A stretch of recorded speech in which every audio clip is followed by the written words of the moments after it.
The Prodigal Son, the most powerful story Jesus ever told.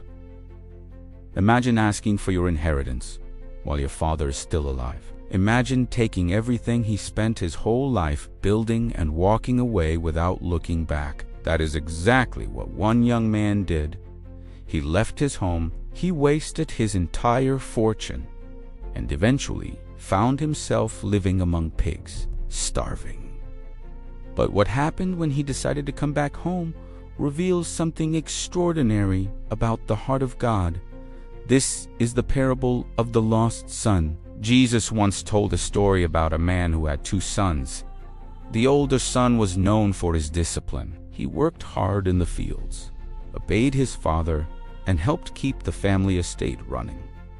But the younger son was different. His heart was restless. While working in the fields, his eyes often wandered toward the horizon. He imagined distant cities, adventure, freedom, a life without rules. And the more he dreamed about that life, the smaller his father's house began to feel, until one day he made a decision that would change everything. He approached his father and said, "Father, give me the share of the estate that belongs to me." The silence in that moment must have been heavy. In that culture, such a request was deeply offensive. An inheritance was only given after the father died. What the son was really saying was this: "Father, to me, you're already dead." Any father could have rejected his son for such dishonor. But this father did something unexpected. He divided his property between the two sons. No argument, no punishment, no attempt to stop the young man from leaving. Sometimes love allows someone to choose their own path, even when we know that path may lead to pain. Not many days later, the younger son gathered everything he had: money, clothes, possessions, and he left for a distant country. For the first time in his life, he was completely free. No one telling him what to do, no responsibilities, no father watching over him. At first, it felt amazing. Bustling cities, music, lights, parties that lasted all night. With money in his pocket, friends appeared everywhere. People laughed with him, celebrated with him, and he began to believe this life would never end. But there was a problem. Money spent without wisdom always disappears, and his began to disappear quickly. Day after day, coin after coin, his fortune began to fade, until one day it was gone. And at that exact moment, something even worse happened. A severe famine struck the entire land.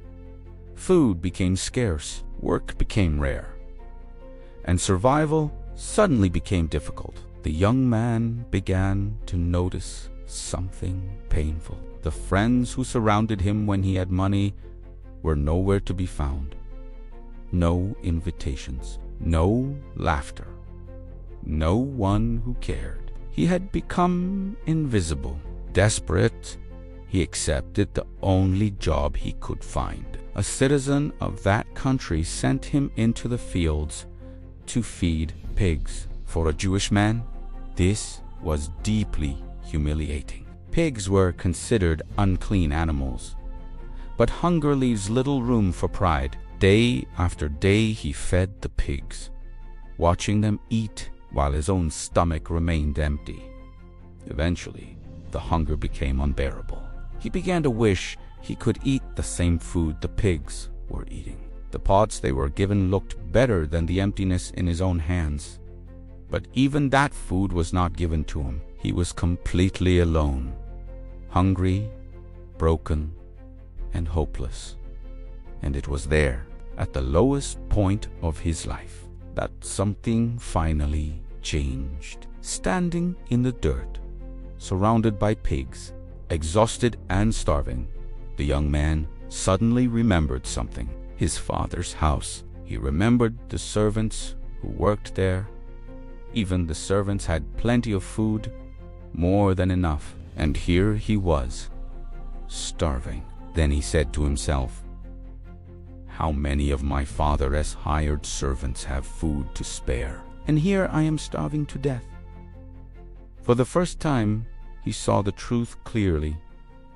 The problem had never been his father's house. The problem had been his own heart. So he made a decision, the hardest decision of his life.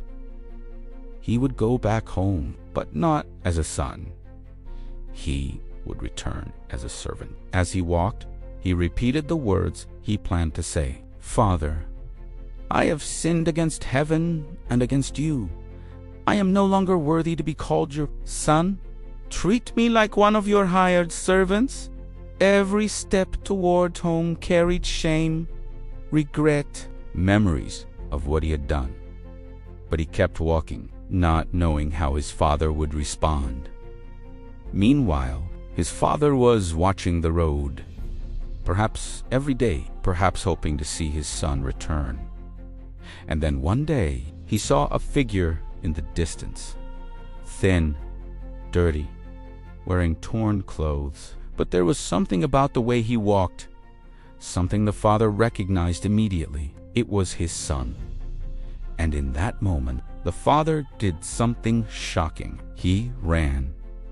Respected men in that culture did not run. But the love of a father does not worry about dignity.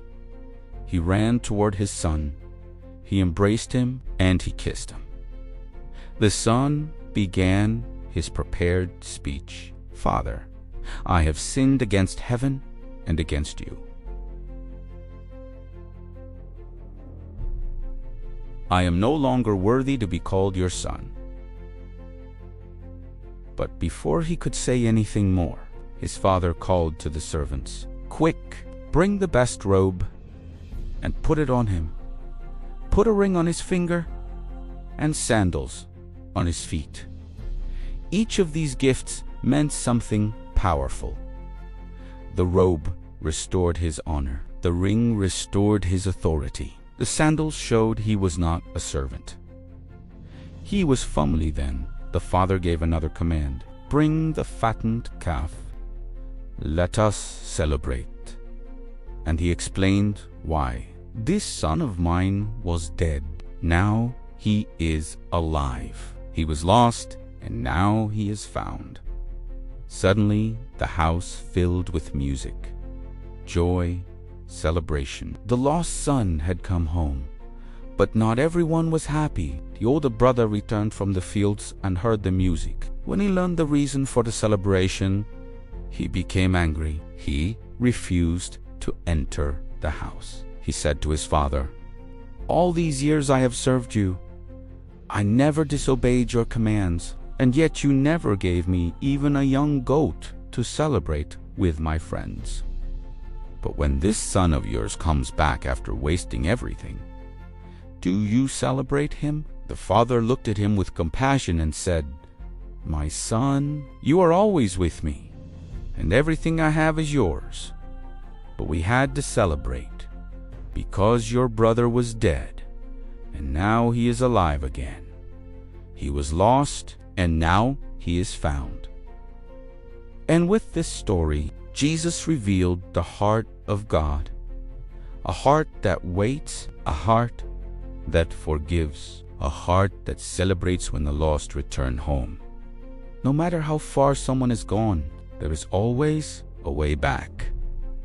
And when they return, heaven rejoices. If you enjoyed this video, please subscribe to this channel, comment, and share.